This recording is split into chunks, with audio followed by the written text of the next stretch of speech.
Getting to know the Gifted Rating Scales Second Edition, the GRS2.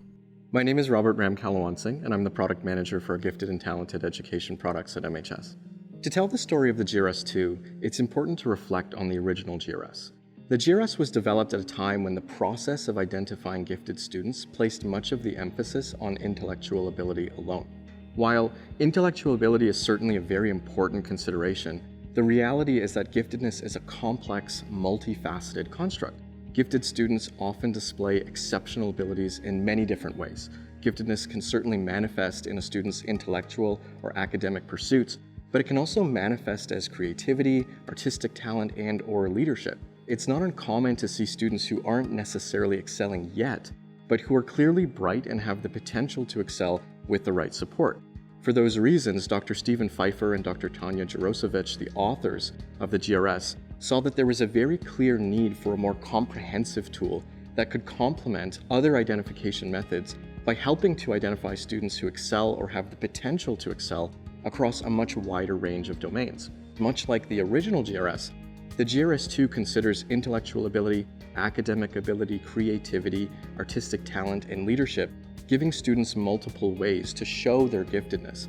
Additionally, the GRS2 explores motivation.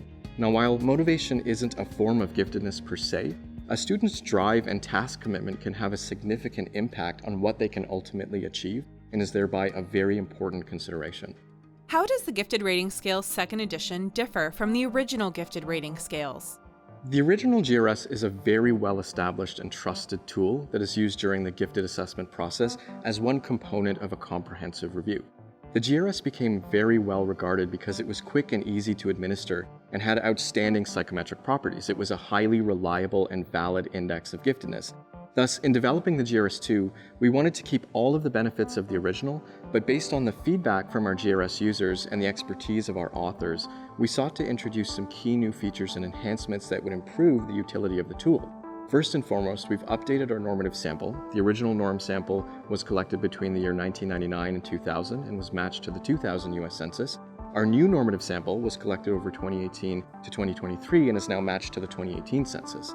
Now, with the GRS, users could only rate students up to age 13, whereas with the GRS2, we've expanded our age range so that users can now rate students up to the age of 18 and 11 months. We've streamlined the content of our teacher forum to make administration even more efficient. We've also made the administration modular so that users can now select GRS2 scales individually or in any combination that suits their specific assessment goals. We've also advanced our reporting, which now gives you feedback on response patterns to help you to understand how valid those ratings are. Tell us more about some of the new updates included in the GRS2. Perhaps the most significant difference between the original GRS and the GRS2 is the inclusion of an all-new parent form. When measuring any psychological construct, it's best practice to take multiple perspectives into account.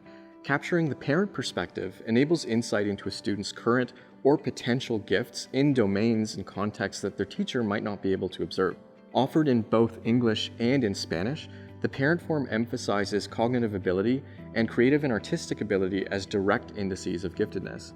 Additionally, the parent form includes a resiliency and social competency scale that taps into a student's unique ability to handle the emotional and social facets of their interactions and endeavors. Another very significant update to the GRS2 is the ability to explore a student's relative strengths by comparing each of their scale scores to their average score across scales. This is going to help you to establish a very clear profile of a student's unique abilities and what they need in the way of support. How does the GRS2 benefit students regardless of their level of giftedness?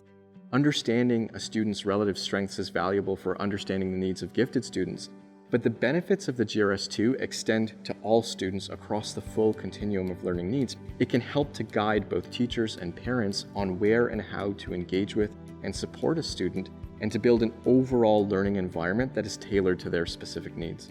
Learn more about the GRS2. Visit storefront.mhs.com/collections/GRS-2 or scan the QR code.